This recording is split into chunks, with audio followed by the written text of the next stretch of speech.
नमस्कार दोस्तों, हमारी चैनल में आपका स्वागत है। पाकिस्तान भारत को हमेशा से ही अपना दुश्मन देश मानता रहा है। हर दिन पाकिस्तान भारत के सामने जहर उगलता रहता है, भारत को परेशान करने के लिए हर मुमकिन कोशिश करता रहता है। पाकिस्तान मीडिया भी भारत को कोसने का एक भी मौका जाने नहीं देता। पाकिस्तान मीडिया ये बार बार दिखाने की कोशिश करता रहता है कि पाकिस्तान भारत को टक्कर दे सकता है, पर सच तो ये है कि पूरी दुनिया ये जानती है कि भारत और पाकिस्तान के बीच कोई टक्कर है ही नहीं, और इसीलिए ना चाहकर भी कभी ना कभी उनकी जुबान पर सच आ ही जाता है। इस वीडियो में आप देखेंगे ऐसे बहुत सारे पल जब पाकिस्तान मीडिया ने भारत की तारीफ की हो। जी हाँ, भारत की तारीफ पाकिस्तान मीडिया में। तो चलिए फिर फटाफट शुरू करते हैं आज का बहुत ही इंटरेस्टिंग वीडियो। पाकिस्तानी जैसे भिखारी मुल्क है, उसको जो पैसे देता है वो उसके नाचता है। कभी चीन दे देता है, तवाइफों की तरह हम पैसे ले लेते हैं, जो पॉलिसी हमें कहते हैं हम अडॉप्ट कर लेते हैं। हिंदुस्तान में अमेरिकन जहाज आया जी, उन्होंने उनका एयर स्पेस वायलेट किया। The Indian force the plane to land. तुम्हारा कोई हक नहीं है हमारे एयर स्पेस को वायलेट करने का। 3 घंटे उनको रखा, उनकी ग्रिलिंग की। तुम क्यों आए, तुमने क्यों वायलेट किया, क्या बात है? इसे कहते हैं सॉवरेन इंडिपेंडेंट मुल्क की। पाकिस्तान ने 3 जहाज श्रीलंका से लीज पर हासिल किए। अगर हम भारत की बात करें तो भारत दुनिया की 9th सबसे बड़ी सिविल एविएशन मार्केट है। 2020 तक वो दुनिया की 3री बड़ी सिविल एविएशन मार्केट का हदफ तय कर चुका है। Volkswagen, Renault, general Motors, BMW और फोर्ड जैसी दुनिया की काबिल रश गाड़ियां बनाने वाली कंपनियां भारत में अपना प्लांट लगाकर हर साल लाखों गाड़ियां बना रही हैं। इस वक्त भारत सालाना 2 करोड़ 30 लाख से ज्यादा गाड़ियां बनाकर ऑटोमोबाइल इंडस्ट्री में दुनिया की 7वीं बड़ी मंडी बन चुका है। क्या इसको कारनामा कहना चाहिए या श्रीलंका से 3 जहाजों को लीज पर लेने को कारनामा कहना चाहिए? भारत 1 करोड़ 40 लाख टन से ज्यादा सालाना स्टील बनाने वाला दुनिया का 3रा बड़ा मुल्क बन चुका हुआ है। क्या इसको कारनामा कहना चाहिए या पाकिस्तान की बंद स्टील मिल को देखकर और 3 जहाजों को श्रीलंका से लीज पर लेने को कारनामा कहना चाहिए? भारत पहली ही बार में खलाई मिशन को कामयाबी से मरीख के मदार में दाखिल करने वाला दुनिया का पहला मुल्क बन चुका है।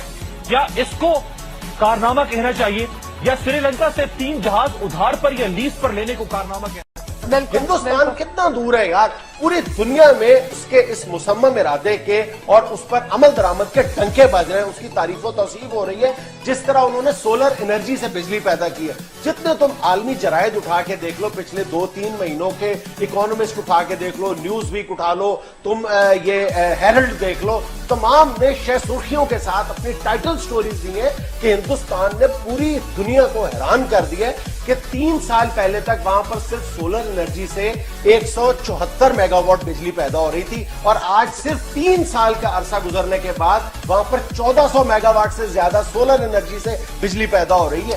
ये होता है इखलास, ये होती है नियत, ये होता है मुसम्मम इरादा। हिंदुस्तान का इरादा ये है, प्लानिंग ये है, जिस पर वो बहुत तेजी के साथ अमल कर रहे हैं कि 2022 तक उन्होंने सोलर एनर्जी की जो आउटपुट है वो 20,000 मेगावाट तक लेके जानी है। यानी पाकिस्तान में जितनी कुल बिजली की तलब है उससे थोड़ी सी ज्यादा है। पाकिस्तानी जैसे भिखारी मुल्क है, उसको जो पैसे देता है वो उसके नाचता है। कभी चीन दे देता है, तवाइफों की तरह हम पैसे ले लेते हैं, जो पॉलिसी हमें कहते हैं हम अडॉप्ट कर लेते हैं। उन्होंने डील किया जापान के साथ। मोदी साहब ने पिछले 2-3 दिन पहले उन्होंने बुलेट ट्रेन का इफ्तिताह किया। उसे उनके अहमदाबाद से लेकर मुंबई तक उसकी 506 किलोमीटर के करीब उन्होंने बनानी है बुलेट ट्रेन, और 2 घंटों में वो वहां पे पूरा सफर वो तय करेगी। उस पे 2 घंटे में 500 किलोमीटर अहमदाबाद जो गुजरात का कैपिटल है, कैपिटल वही से उस पे जापान ने क्या किया है, जापान ने उनको $17 बिलियन का कर्जा दिया है 0.1% पे। 0.1% $17 बिलियन उन्होंने दिया, और 5 सालों में जापान ही बाकी उनको देगा। हमने कितना लिया क्लास? हमने यहाँ पे जो चाइना से हमारे सिपाही के तहत ये कर्जे आ रहे हैं वो जनाब हमारे वो ले रहे हैं। उसका लंदन जो उनका रेट है ना, लेबर उनका रेट है, वो लेने के बाद वो 2% रिस्क चार्जेस भी ले रहे, मेरे एक सोर्स जराए ने बताया। सो आपका 7 और 8% जाके बनता है। अब जरा आप तस्वर करें कि $60-70 बिलियन का जो आप लोन ले रहे हैं, इस पे 7 to 8% आपका रिटर्न है। लाहौर में जो हमने लिया है ये और ट्रेन 26 किलोमीटर की है सर, वो $2.5 अरब में पड़ने वाली है आपको, $2.5 अरब में, क्योंकि उसमें सूद कर्जे मिला है, वो यही रेट है सारे का सारा। अब मुझे समझ नहीं आ रही, चाइनीज हमारे दोस्त हैं, हमारी ये बुलेट ट्रेन है, वो ऑर्डिनरी ट्रेन है, इलेक्ट्रिकल ट्रेन है, मगर ये बुलेट ट्रेन है जो कि पाकिस्तान तो बहुत पीछे है ना, हम तो आउटर स्पेस में कहीं पे भी नहीं है। हमारा जो स्पेस रिलेटेड प्रोग्राम है बाकी इदारों की तरह मैं समझता हूँ उसके बारे में हमने ना तक कोई खास सुना और ना ही इसके बारे में कोई खास तवज्जो है, जबकि इंडिया हमसे बहुत आगे है। ये कैसा सॉवरेन मुल्क है? अमेरिकन ड्रोन आते हैं हमारे फ्रंटियर को, एयर स्पेस को वायलेट करते हैं, उसके बाद आकर के हमारे जो विलेजेस हैं ट्राइबल एरिया में उनको बम करते हैं, वहाँ पर बेगुनाह लोगों को शहीद करते हैं, मर्द औरत खवातीन बूढ़े जवान। उसके बाद अब कोई बिल्कुल न कोई प्रोटेस्ट होता है, सब प्रोटेस्ट कर नॉर्मल फॉर्मल प्रोटेस्ट करना भी अब नहीं छोड़ दिया। आप इस मुल्क को आप इंडिपेंडेंट कहते हैं, आप इसको सॉवरेन कहते हैं। Let me tell you quite frankly, आज पाकिस्तान न इंडिपेंडेंट है, न पाकिस्तान का सॉवरेन है, न ये डेमोक्रेटिक मुल्क है जी, ये अमेरिकन कॉलोनी बन गया है। Very strong state. मैं कहता हूँ आपको जी, मैं आपको कहता हूँ हिंदुस्तान में अमेरिकन जहाज आ रहा है जी, उन्होंने उनका एयर स्पेस वायलेट किया। The Indian force the plane to land. तुम्हारा कोई हक नहीं है हमारे एयर स्पेस को वायलेट करने का। 3 घंटे उनको रखा, उनकी ग्रिलिंग की, तुम क्यों आए, तुमने क्यों वायलेट किया, क्या बात है? इसे कहते हैं सॉवरेन इंडिपेंडेंट मुल्क जी। नहीं, ज्यादा दूर नहीं, इंडिया की मैं बात कर रही हूँ। उन्होंने सीएनजी ट्रेन का इफ्तिताह कर दिया है। सीएनजी एक ट्रेन उन्होंने लॉन्च की है, डेफिनेटली उस तरह की और भी ट्रेन लॉन्च होंगी। इसके जो स्क्रीनशॉट्स हैं वो आप डेफिनेटली स्क्रीन पर देख सकते हैं। और वो ये कहते हैं कि जो सीएनजी ट्रेन है उसको जिस तरह से रिस्पांस मिलेगा उस हिसाब से उसकी तादाद में इजाफा भी कर दिया जाएगा। और दिखने में बड़ी खूबसूरत ट्रेन लग रही है। हमारे पड़ोस में ही है, हमारे पास यहाँ पे घरों में गैस नहीं है। सर्दी में, जब से सर्दी आई है, एटलीस्ट मैं तो बीमार हूँ बिकॉज गैस तो आ नहीं रही है। आई एम श्योर कि हर घर का यही हाल होगा। हमारे घरों में गैस नहीं आ रही है, हमारे लोड शेडिंग हमारी बहुत ज्यादा है, बिजली नहीं है। और फिर ये अफवाहें, ये र्यूमर गर्दिश कर रही थी कि रेलवे अपना खसारा नहीं पूरा कर पा रहा। एक हिंदुस्तान एक ग्लोबल पावर बनने जा रहा है। हिंदुस्तान आबादी में दुनिया का दूसरा बड़ा मुल्क है और शायद कुछ अरसे में पहला हो जाए। रकबे के एतबार से भी बड़ा है, वसाइल के लिहाज से भी बड़ा है, टेक्नोलॉजी के हिसाब से भी वो बहुत सारी दुनिया में काफ़ी सारा आगे जा चुका है। साइबर टेक्नोलॉजी में वो शायद अमेरिका के ही बाद होगा, वरना बाकी सबसे आगे जा चुका है।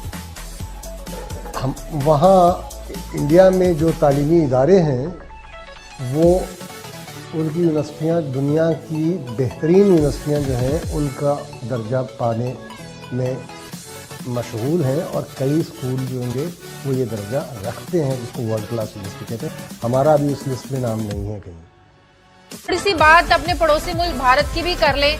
हम लोग तो डैम्स की बहस से बाहर नहीं निकलते, सूबों की बहस से बाहर नहीं निकलते, बिजली की बहस से बाहर नहीं निकलते। आज मैं सुबह टीवी पर देख रही थी, इंडिया ने खलाई मिशन मंगलयान में कामयाबी हासिल की है। मरीख में के मदार में दाखिल होने वाला पहला ये मुल्क बन गया है। 4.5 अरब डॉलर की लागत का इनका मंसूबा था। अप्रिशिएट करना चाहिए हमें। ये 4.5 बिलियन हैं, डॉलर्स नहीं है, क्योंकि हम आपको वो कहते हैं कि भारत की जो टोटल कास्ट है ये इस पे मिशन पे वो 4.5 बिलियन रुपीज है। हमारे यहाँ 27 किलोमीटर की यहाँ पे मेट्रो बनती है, 60 अरब रुपए के करीब खर्चा आता है उस पे। जरा नोट फरमाइए, इंडियंस ने यहाँ से अपने मार्स तक गए हैं सिर्फ 4.5 बिलियन रुपीज तक। हम एक 27 किलोमीटर की बस सर्विस शुरू करते हैं, 30 अरब रुपए से कम की नहीं होती। जरा अंदाजा कर लें कहाँ से बनाई है। और ये पर किलोमीटर कॉस्ट से गिनी जाती है कि आपने 1 किलोमीटर मेट्रो बस का जो बनाया वो कितने पे बना। जो इंडिया में अहमदाबाद में बनी है वो $3 मिलियन का 1 किलोमीटर बना है। चाइना में क्योंकि इंडिया के मुकाबले में कुछ कदरे लेबर कॉस्ट हाई हैं, वहाँ पे $4.5 मिलियन का 1 किलोमीटर बनता है। अब जो इस्लामाबाद रावलपिंडी मेट्रो बस बन रही है, एस्टॉनिशिंगली वो $20 मिलियन पर किलोमीटर की बन रही है। यानी कि पूरी दुनिया में जितने मेट्रो बस के प्रोजेक्ट बने हैं, इस्लामाबाद रावलपिंडी वाला प्रोजेक्ट दुनिया का एक्सपेंसिव तरीन प्रोजेक्ट होगा। अच्छा, एक्सपेंसिव तरीन प्रोजेक्ट उस मुल्क का जो कर्जों में डूबा हुआ है, जो IMF का गुलाम बना हुआ है, उस मुल्क में सबसे महंगे तरीन मेट्रो बस प्रोजेक्ट बनाए जा रहे हैं।